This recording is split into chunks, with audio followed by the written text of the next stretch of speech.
Epístola aos Hebreus, não vou dizer o autor porque é desconhecido, mas é alguém inspirado pelo Espírito Santo que falou,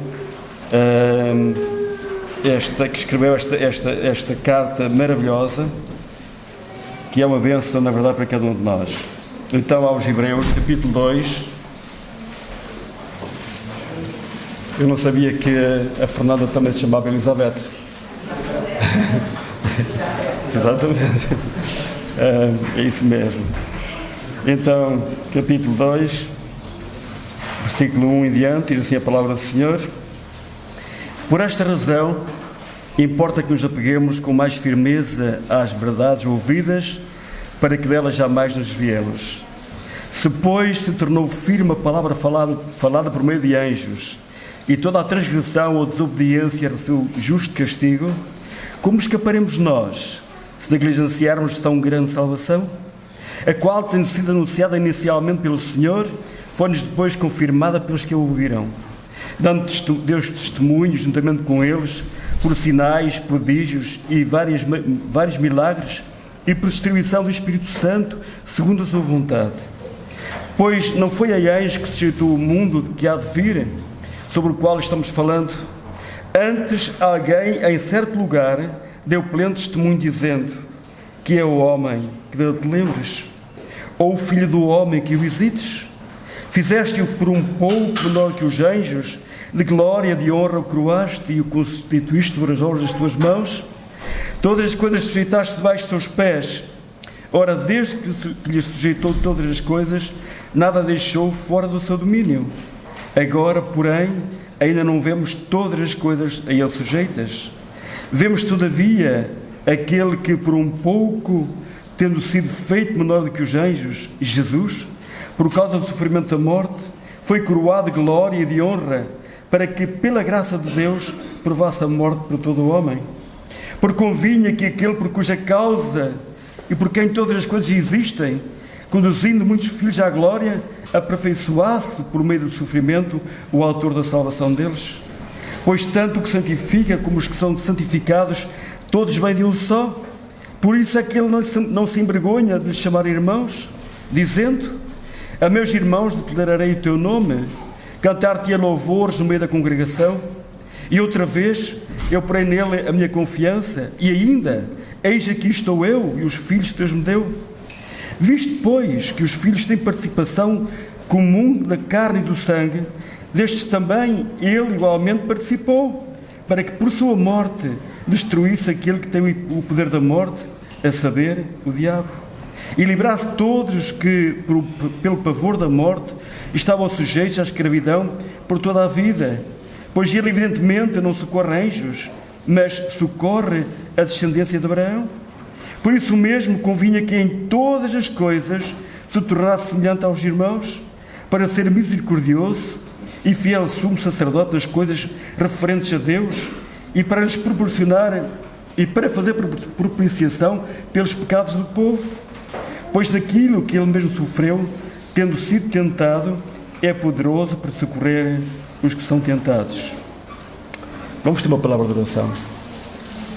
Amado Deus, nós rogamos a tua bênção, Senhor, sobre a tua palavra, que ela na verdade já está abençoada, Pai, e é bênção para cada um de nós, mas bênção sobre nossas almas, Senhor, para que possamos entender, colocar nos nossos corações, e para que ela possa também animar o nosso ser, na esperança de que na verdade tu és um Deus todo-poderoso, um Deus misericordioso, o Deus que nos amas, Senhor, que não atentas para aquilo que nós somos, porque somos pó, mas tu tens mostrado o teu amor na pessoa do Senhor Jesus Cristo. Damos graças por esta bênção e te pedimos a tua bênção, Senhor. Ajuda-nos a estarmos concentrados na tua palavra.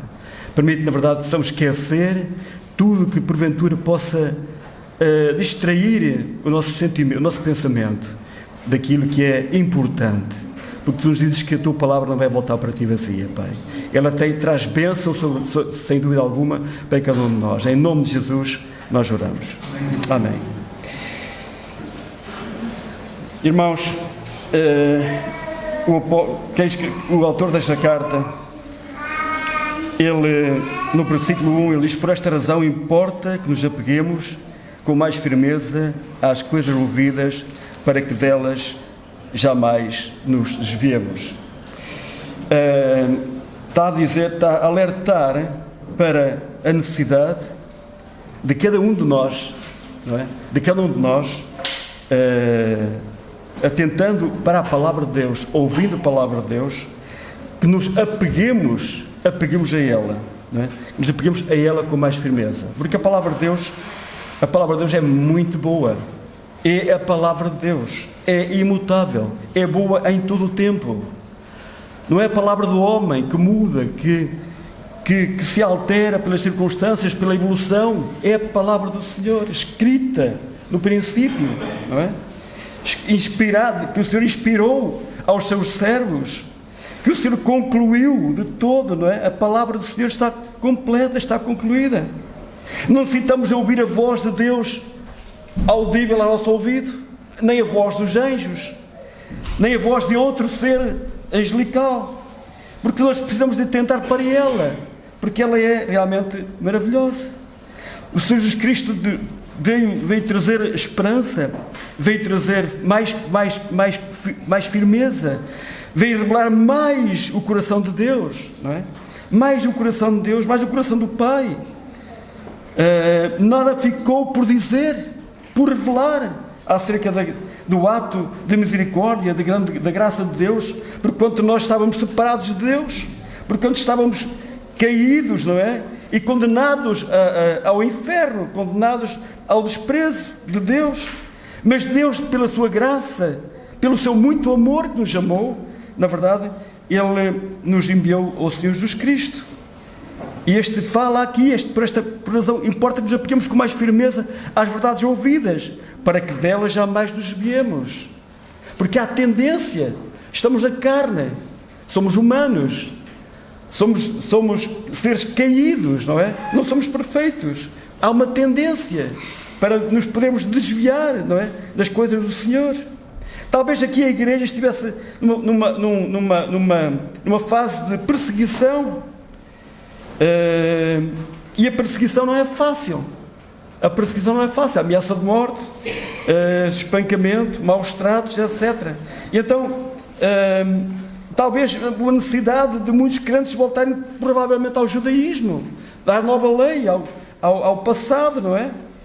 E então o apóstolo, ele fala aqui, que importa que nos apeguemos com mais firmeza às verdades ouvidas. Há momentos, irmãos, na nossa vida em que é importante e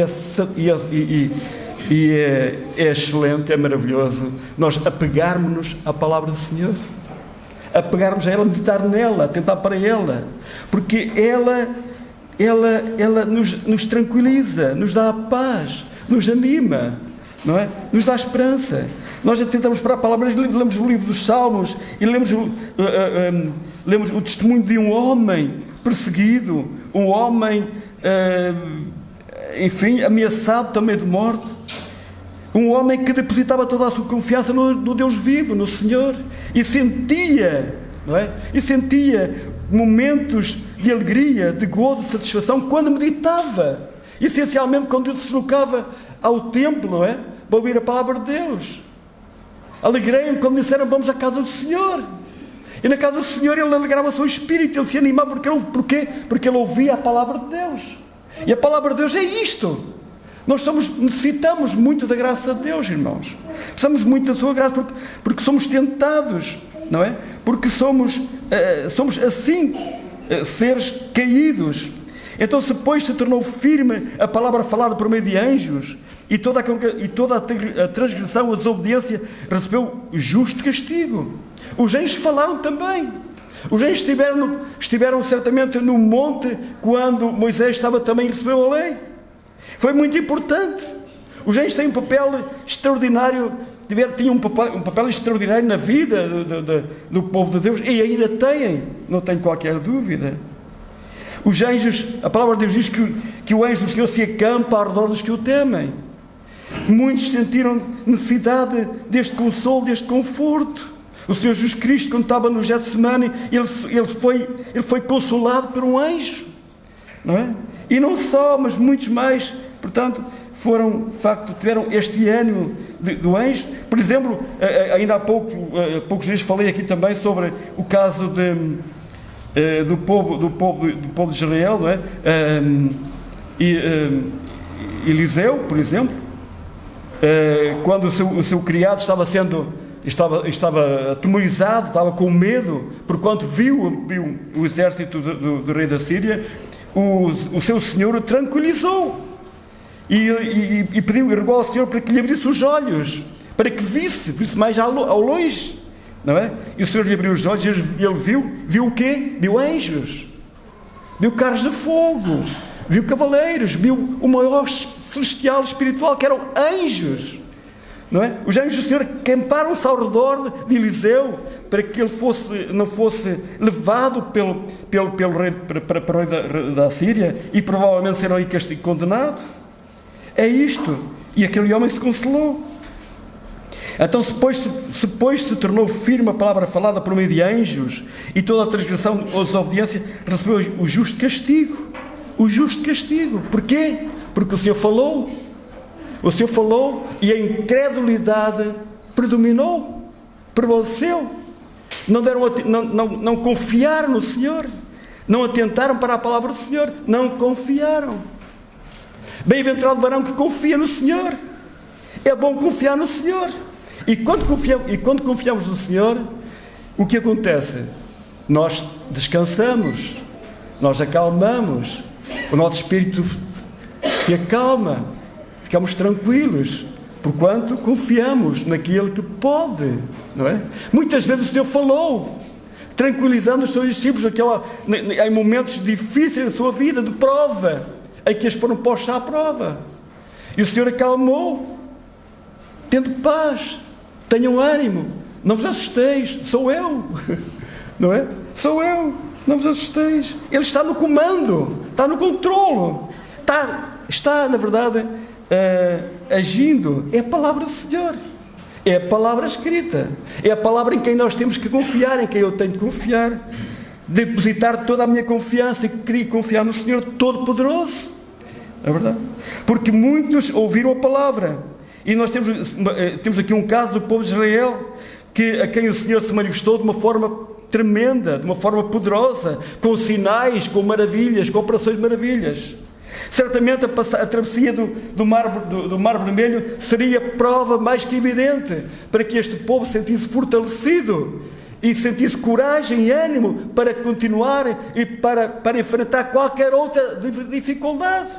Porque isto foi um milagre que Deus operou. Como é possível um Deus criar uma barreira e as pessoas caminharem a pé enxuto, não é?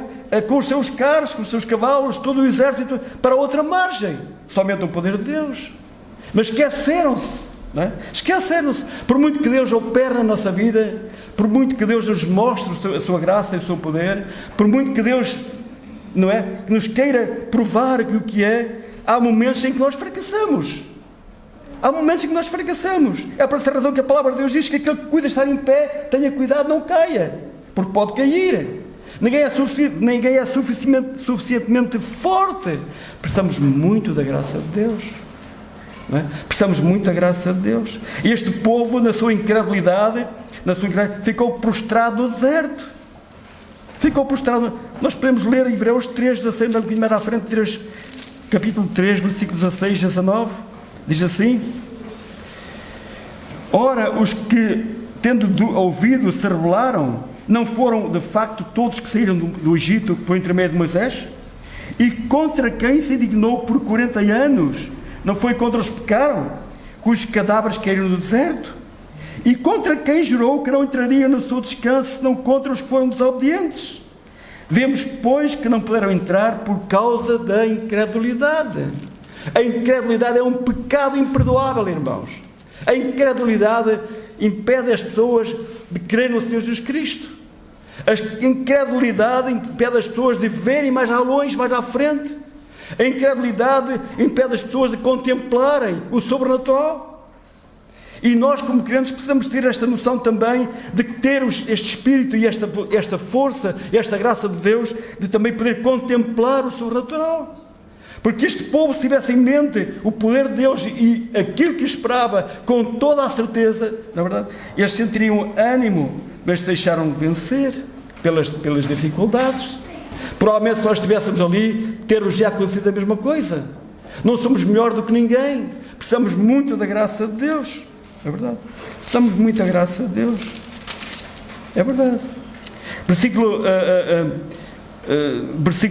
7, também do capítulo 3. Assim, pois, como diz o Espírito Santo, hoje, se ouvirdes a sua voz, não endureçais o vosso coração, como foi na provocação no dia da tentação do deserto, onde os vossos pais me tentaram, pondo-me à prova, viram as minhas obras por 40 anos. Por isso me indignei contra esta geração e disse: estes sempre erram no coração, eles também não conhecem os meus caminhos, assim jurei na minha ira, não entrarão no meu descanso.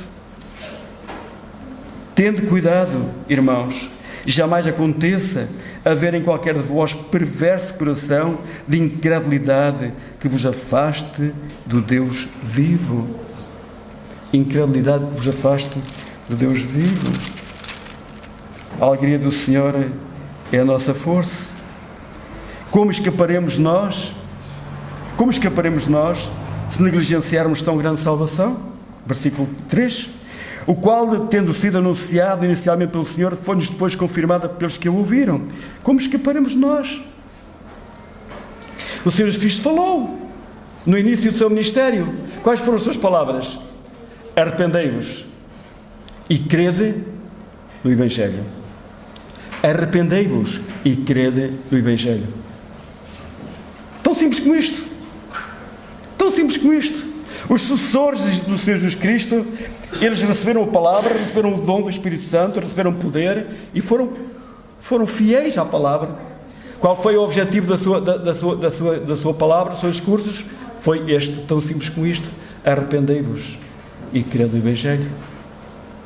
Se com a tua boca confessares ao Senhor Jesus Cristo e em teu coração tu creres que Deus ressuscitou dos mortos, tu serás salvo. Tão simples como isto. Não tens que fazer uma preparação, não tens que fazer uma formação, não tens que fazer coisa em cima nenhuma. Tens que atentar e crer. Arrependei-vos e crede. Com a boca confessar ao Senhor Jesus Cristo e no coração crer, no coração de todo o seu coração. Então tu serás salvo. É a plena convicção, é a plena certeza de que realmente Ele é suficientemente bom para salvar. Como escaparemos nós? Como escaparemos nós se negligenciarmos tão grande salvação? Qual é a alternativa? Qual é a solução? Ou crês em Cristo, ou vais para o inferno. Ou crês e és salvo, ou rejeitas e és condenado. Deus provou o seu amor para conosco, na pessoa de Jesus Cristo. Porque um Deus todo-poderoso, Criador e sustentador de todas as coisas, cooperador com o Pai no princípio, cheio de glória, cheio de poder, porque um Deus se humilhou, porque um Deus tomou a minha forma, a forma de cada um de nós, porque um Deus se tornou inferior aos anjos. Porquê? Porquê? Foi por acaso? Veio para que todos os que creiam e não creiam sejam salvos? Não. A palavra é tão simples como isto: crê no Senhor Jesus Cristo. Crê no Senhor Jesus Cristo. Os apóstolos transmitiram esta mensagem àqueles que ouviram: arrependei-vos e crede. Crê no Senhor Jesus Cristo. Crê tão somente. Não é verdade? E facto se provou. Como escaparemos nós se negligenciarmos tão grande salvação, a qual, tendo sido anunciada inicialmente pelo Senhor, foi-nos depois confirmado pelos que o ouviram, dando testemunho juntamente com eles, por sinais, prodígios, vários milagres, por distribuição do Espírito Santo, segundo a sua vontade. Prova mais que evidente. Não surgiu alguém inspirado e que falou, com um bom discurso, um bom dom de palavra, e as pessoas até gostaram de ouvir, como muita gente é arrastada por bons discursos e por bons dotes, não é? Digamos, de palavra. Não. O Senhor veio, operou maravilhas, operou sinais, operou tantas coisas, não é? Ressuscitou mortos, deu vida aos cegos, fez E fez tanta coisa boa, tanta coisa, não é? Portanto, provando a sua deidade, provando aquilo que era. E depois os discípulos também, dando Deus testemunho, juntando com eles por sinais, por os apóstolos, não é? Vários milagres por distribuição do Espírito Santo. Eu estava a meditar nesta palavra, nesta passagem, e estava a pensar, por que hoje não se operam também tantos sinais como naquele tempo? E eu pensei, e é correto, não há necessidade. Naquele tempo as Escrituras estavam completas. Naquele tempo os sinais eram prova mais que evidente que Jesus Cristo era o Filho de Deus. Porque mais ninguém conseguia fazer o que eles faziam, se não fosse pelo poder de Deus. É verdade? Eram provas evidentes de que Jesus Cristo é o Filho de Deus. E hoje nós precisamos que isto aconteça para que creiamos.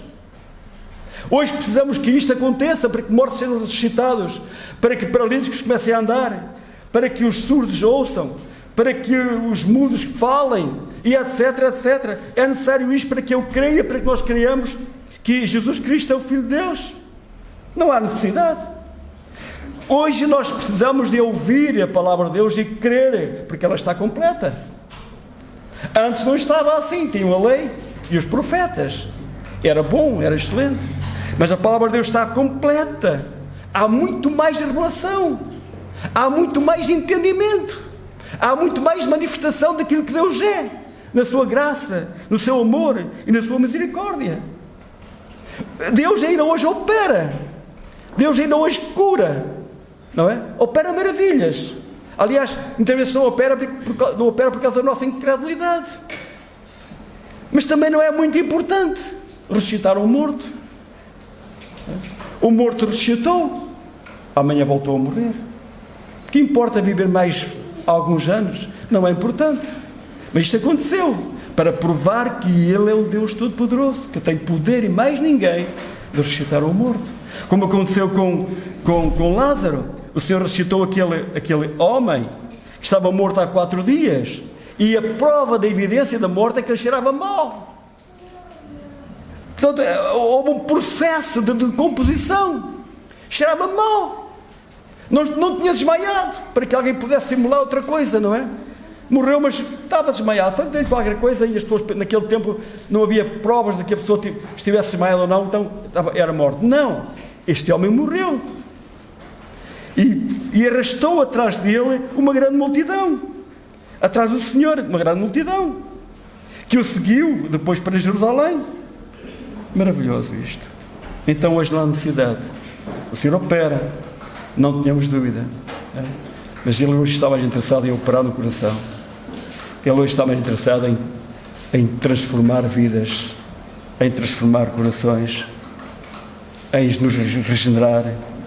Na verdade, porque não foi a anjo que sujeitou o mundo, que há de vir, sobre o qual estamos falando.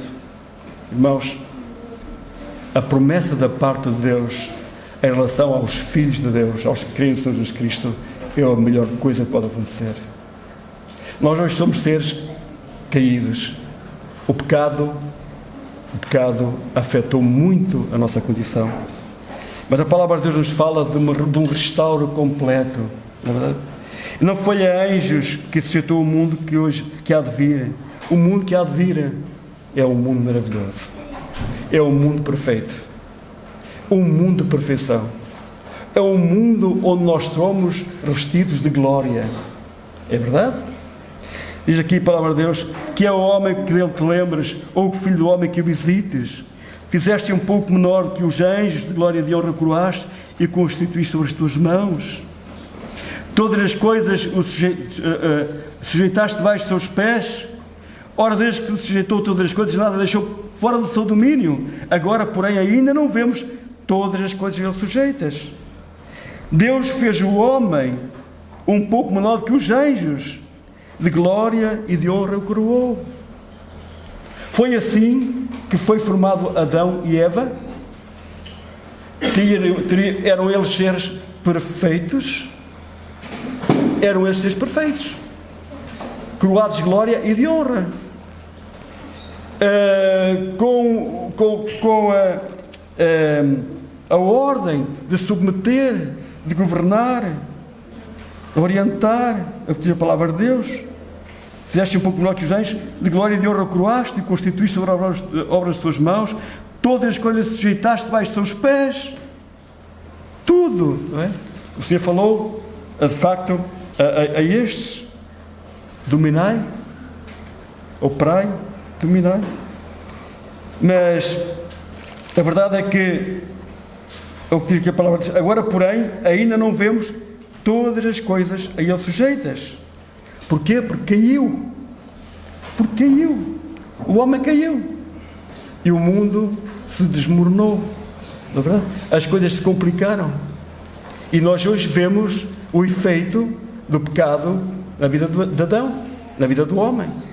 Vimos o efeito. O homem hoje é um ser superior. O homem hoje é um ser que domina. O homem hoje é um ser inteligente. Não é? Mas é um ser caído, que domina mal, que governa mal, que faz asneiras, que ameaça o planeta, que ameaça a vida. E nós sentimos isto. Todos os dias ouvimos falar desta tragédia, desta ameaça, não é? Das temperaturas, aumento de temperaturas, etc. Este desequilíbrio natural. Porque o homem está, portanto, agindo, não é? Agindo mal, porque foi dominado, foi tomado pelo poder do inimigo. Agora, porém, ainda não vemos todas as coisas a Ele sujeitas, mas um dia certamente serão. Um dia certamente serão sujeitas aos filhos de Deus. Eles vão dominar, vão governar, vão agir com perfeição, de acordo com a vontade do Senhor, e o mundo será um mundo maravilhoso. O mundo será um mundo maravilhoso. Um mundo de paz, um mundo de equilíbrio, um mundo onde há amor, onde não há injustiça, mas onde haverá certamente paz. Paz até mesmo entre a criação. Paz até mesmo entre os animais selvagens que deixaram de o ser. Que deixaram de o ser. Eu não acredito que no Éden existissem animais selvagens. Há alguém que acredita nisso? Eu não creio. Todos os animais que Deus criou eram seres pacíficos. Eram seres pacíficos. Adão não tinha de ter receio, nem Eva, de enfrentar um leão ou outro animal que hoje é um animal selvagem, um animal mau, não é? Não, eram seres pacíficos. No futuro próximo, quando todas as coisas estiverem sujeitas, porquanto o Senhor vai transformar os nossos corpos, o Senhor nos vai libertar do pecado, seremos perfeitos, não é verdade? Seremos perfeitos, seremos vestidos de glória também e de honra, então nós iremos dominar também com o Senhor nesta terra e dar-nos-emos pacificamente com toda a espécie de animais. Não vamos ter mais receio, não é? Não há mais problemas, não há mais medo do leão, nem do urso, nem de qualquer outro animal selvagem. Então vemos, irmãos, todavia, aquele que por um pouco, tendo sido feito menor do que os anjos, Jesus, por causa do sofrimento da morte, foi coroado de glória e de honra, para que pela graça de Deus provasse a morte por todos. Vemos todavia, aquele que por um pouco, tendo sido feito menor do que os anjos. Aquele que por um pouco foi menor do que os anjos, aquele que recebeu o título de filho. Os anjos são simplesmente mensageiros, não é? A palavra de Deus diz que ele se esvaziou a si mesmo, assumindo que a forma de servo, não é? Para que através dessa forma, através desse corpo que lhe foi dado, ele pudesse experimentar a morte por cada um de nós. Foi feito um pouco menor que os anjos, Jesus, por causa do sofrimento da morte, e foi coroado de glória e de honra, para que pela graça de Deus provasse a morte por todos. Porque convinha que aquele por cuja causa e por quem todas as coisas existem, conduzido muitos filhos à glória, aperfeiçoasse por meio de sofrimentos o autor da salvação deles. A palavra de Deus nos diz que ao Pai agradou o quê? Moê-lo. Ao Pai agradou moê-lo. Ele foi exposto à ira de Deus. Ele sofreu o meu pecado por o nosso lugar. O nosso lugar, mesmo assim, não seria justificado, por muito que nós pudéssemos sofrer igualmente ao Senhor, porquanto nós somos seres imperfeitos, não é? Seres imperfeitos. E o sacrifício do Senhor Jesus Cristo foi perfeito, porque Ele não tinha pecado, porque Ele era puro, porque Ele era verdadeiramente era imaculado. Não é? Eis aqui o Cordeiro de Deus, como dizia João Batista. Então, convinha, depois tanto que santifica como os que são santificados, todos venham só. Por isso é que Ele não se envergonha de chamar irmãos, dizendo: aos meus irmãos declararei o teu nome.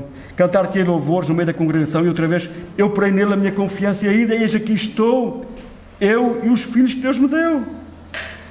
Os filhos que Deus me deu. O fruto da morte do Senhor Jesus Cristo, daquela morte horrível, daqueles momentos de humilhação por qual Ele passou, cuja boca não se abriu perante aqueles que o maltratavam. A palavra de Deus diz que, como ovelha muda, Ele foi levado ao matadouro, porque Ele sabia porque estava ali, e Ele não reclamou, não é verdade? Ele não recorreu, Ele humilhou-se, Ele foi como uma ovelha, não é? Muda. Ele não abriu a sua boca. Eis que estou aqui, e aos filhos que Deus me deu. Então, a palavra de Deus também nos diz que Ele veria o fruto, o trabalho da sua morte, e ficaria satisfeito. O Senhor antevia também, não é verdade? Ele antevia, Ele sabia, queria passar por aquele momento difícil, terrível, de separação de Deus, de tentação, de prova, mas Ele sabia o que estava para além deste momento, deste sacrifício. Ele podia ver, não é? E com isto Ele ficaria satisfeito, ficaria consolado. Eis aqui estou eu e os filhos que Deus me deu. Visto, pois, que os filhos têm participação comum da carne e sangue, destes também Ele igualmente participou, para que por sua morte destruísse aquele que tem o império da morte, a saber, o diabo. Será que o diabo foi destruído com a morte do Senhor Jesus Cristo? A palavra, nós sabemos que Ele está ativo. Ele está ativo. Cada vez mais ativo no planeta Terra. Cada vez mais ativo. Ele está sentindo o seu fim e está a agir de acordo com as Escrituras, de uma forma ativa, para com os crentes, com as mudanças de mentalidade da sociedade, com todas as coisas de corrupção, afastamento de Deus, das coisas de Deus. Não é verdade? Os homens estão agindo cada vez mais por sua própria conta. A palavra de Deus diz que o mundo está no maligno. O mundo está no maligno. O mundo está dominado pelo maligno. Não é verdade? E os crentes vão sofrer o efeito também desta mudança de mentalidade, toda esta evolução. Porque nós mantemos a nossa firmeza, os nossos princípios na palavra de Deus. E não evoluímos, digamos assim, de acordo com o mundo. Não nos conformamos com o mundo. Não mudamos também a nossa forma de pensar de acordo com o mundo. O mundo quer que a igreja seja conforme ele quer. O diabo quer mudar o conceito e as coisas da igreja, seja qual for a igreja, não é verdade? As pessoas têm que aderir e têm que agir de acordo com as mudanças. Há esta pressão. Mas a palavra de Deus é imutável. E nós temos que atentar para ela. E certamente um dia, e no presente, iremos sofrer o efeito desta nossa atitude. Não queremos também evoluir, não é verdade? Mas isto é para um pouco de tempo. É para um pouco de tempo. É para um pouco de tempo, irmãos. Que importa ganhar o mundo inteiro e perder a alma. Não é? Que importa agora conformarmos com as situações, obedecermos e entrarmos também nesta corrente que nós todos sabemos, de mudança constante, e agir e desfrutar e gozar, para que amanhã, não é? Amanhã, talvez mais daqui a pouco, nós morremos. Não é verdade? Não temeis os que matam o corpo, diz o Senhor Jesus Cristo, não temeis os que matam o corpo. Também antes aquele que tem poder para lançar no inferno corpo e alma. Temei a Deus. Temei a Deus. Não temeis os que matam o corpo, também sim os que têm poder para lançar no inferno corpo e alma. É verdade. É verdade, irmãos. Por isso mesmo, o versículo 14, portanto, vou repetir novamente, isto depois que os filhos têm participação comum da carne e sangue, destes também ele igualmente participou, para que por sua morte destruísse aquilo que tem o império da morte, a saber, o diabo. É evidente que o ato que Jesus tomou, a decisão que ele tomou a ir àquele lugar, em si mesmo, já significou condenação e morte e destruição para este ser maléfico. O Filho de Deus ir despojar-se da sua glória e ir àquela cruz para morrer pelos nossos pecados foi uma bufetada tremenda que o Satanás recebeu. E o efeito da sua derrota e da sua morte também tem a ver, porque a palavra de Deus diz que ele é o autor da morte. Ele tinha o poder da morte. O diabo tinha o poder da morte. A partir do momento em que ele conseguiu o seu objetivo, a morte surgiu. A partir daí a morte foi imparável. A morte foi imparável porque o salário do pecado é a morte. Mas a maior vitória que Jesus Cristo alcançou na cruz, não somente na cruz, mas também depois, foi a ressurreição. É verdade? A ressurreição. Ele ressuscitou e está vivo e vivo eternamente. Portanto, Jesus Cristo venceu a morte. Portanto, Lázaro venceu a morte? Lázaro não venceu a morte. Lázaro morreu, Jesus Cristo ressuscitou, Lázaro voltou a morrer. Muitos ressuscitaram, voltaram a morrer. O Senhor Jesus Cristo ressuscitou e vive eternamente. E há mais uma prova da sua existência. Saulo de Tarso, Saulo ouviu a voz do Senhor. Ouviu e viu aquele resplendor. E ouviu a sua voz, a voz inequívoca. Quem és tu, Senhor? E Jesus respondeu: eu sou Jesus a quem tu persegues. Ele falou-lhe. Estevão também pôde contemplar o Senhor Jesus Cristo na glória. Quando estava sendo apedrejado e maltratado e prestes a morrer, ele teve uma visão. Ele contemplou o Senhor na glória. Ele viu o Senhor à direita do Pai. É verdade. E vou dizer-vos uma coisa, irmãos, não tenhamos medo. Olha o versículo 15. E livrasse todos os que pelo pavor da morte estavam sujeitos à escravidão por toda a vida. Você tem pavor da morte? A morte assusta, não é? A morte assusta.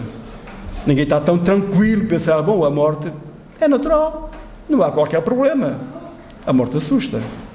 Pode haver uma pré-morte, um pré-momento de morte que nos cria muita dor, muita tristeza, muito sofrimento. Mas, por outro lado, há esperança. Por outro lado, há esperança. Livrar-se todos, pelo pavor da morte, estavam sujeitos à escravidão por toda a vida. Pavor da morte. O que é que vai acontecer? O que é que vai acontecer para além da morte? Existe Deus. O que é que acontece para além da morte?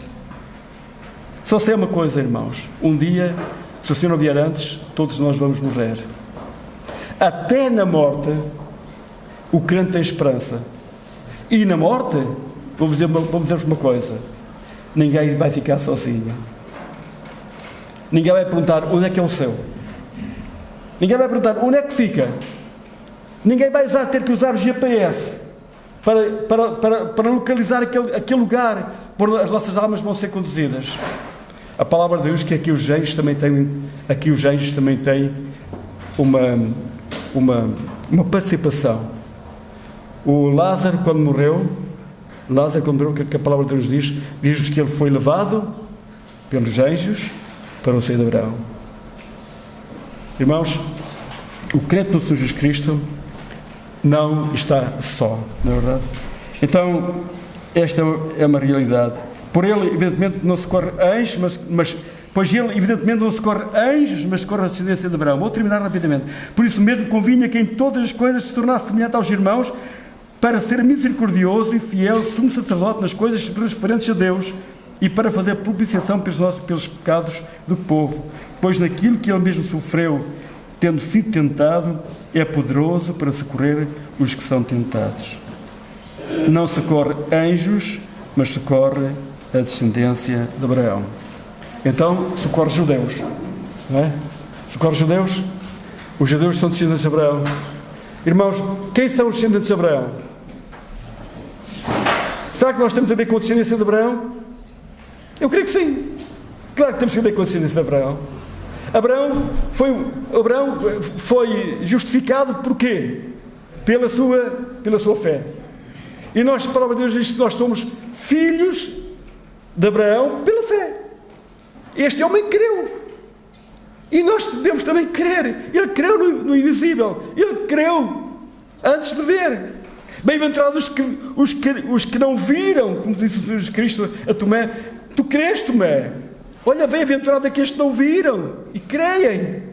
E nós somos filhos de Abraão. E como filhos de Abraão, o Senhor não socorre a anjos, que não necessitam de socorro, não necessitam de apoio e de ajuda. Eles são servos. O Senhor socorre a mim, a cada um de nós. Por isso mesmo convinha que em todas as coisas se tornasse semelhante aos irmãos, para ser misericordioso e fiel sumo sacerdote nas coisas referentes a Deus, para fazer propiciação pelos nossos pecados. O sacerdote, antigamente ele ia uma vez por ano, entrava naquele lugar com o sangue para aspergir, para interceder diante de Deus, o sumo sacerdote. E Jesus Cristo, Ele próprio, se ofereceu a si mesmo como sumo sacerdote, não é verdade? Levando em si mesmo o seu sacrifício. É verdade. O sumo sacerdote. Pois naquilo que Ele mesmo sofreu, tendo sido tentado, é poderoso para socorrer os que são tentados. Pois naquilo que Ele mesmo sofreu, tendo sido tentado, é poderoso para socorrer os que são tentados. Ok. Todos nós temos dificuldades. Todos nós passamos por provas mais ou menos duras. Então, assim, lembramos uma coisa. Tudo o que nós possamos ter na nossa vida, o Senhor Jesus Cristo passou. O Senhor Jesus Cristo experimentou. E se Ele experimentou, o que é que a palavra de Deus diz? Diz que Ele é suficientemente capaz e poderoso para nos ajudar. Porque Ele experimentou. Se eu estou triste, se eu estou angustiado, se eu tenho problemas, Ele passou por eles. Nada como alguém com experiência. A experiência é muito boa, irmãos. A experiência é muito boa. A experiência pode ajudar o outro. Aquilo que passou na minha vida, que está passando na minha vida, pode ajudar o outro. Pode incentivar o outro. Então Jesus Cristo, Ele experimentou as nossas dores, as nossas dificuldades. Ele se sentiu triste. Ele agonizou. Ele disse: a minha alma está triste até à morte. Ficai aqui e velai por mim. Está triste até à morte. O que é que isto quer dizer, irmãos? Se isto quer dizer, em termos humanos, a probabilidade de pegar uma arma ou fazer um laço e enforcar-me ou suicidar-me de qualquer forma. É tristeza até à morte. Eu não consigo. Isto pode acontecer também com cada um de nós. E ele experimentou. Ele diz assim: eu estou aqui. Eu também experimentei. Eu compreendo a tua dor. Eu compreendo a tua situação. Eu estou aqui para te ajudar. É isto que Ele quer fazer. É isto que Ele diz. Pois naquilo que Ele mesmo sofreu, tendo sido tentado, é poderoso para que socorrer os que são tentados. Hebreus 4, 14, 16, rapidamente. Tendo, pois, a Jesus, o Filho de Deus, como grande sumo sacerdote, que penetrou os céus, conservemos firmes na nossa confissão, porque não temos sumo sacerdote que não possa compadecer-se das nossas fraquezas. Antes, foi Ele tentado em todas as coisas, à nossa semelhança, mas sem pecado. Acheguemos, portanto, confiadamente ao trono da graça, a fim de recebermos misericórdia e acharmos graça para socorro em ocasião. O que é que diz? Em ocasião oportuna. Ok? Então, assim, no momento certo, na hora certa, procure e busque o Senhor, porque Ele vai ajudar. É verdade ou não? A palavra não mente. Olha, assim, temos que confiar. Orar e confiar. Levantarmos e está entregue o meu problema na mão do Senhor. Ele vai ajudar. Que o Senhor abençoe.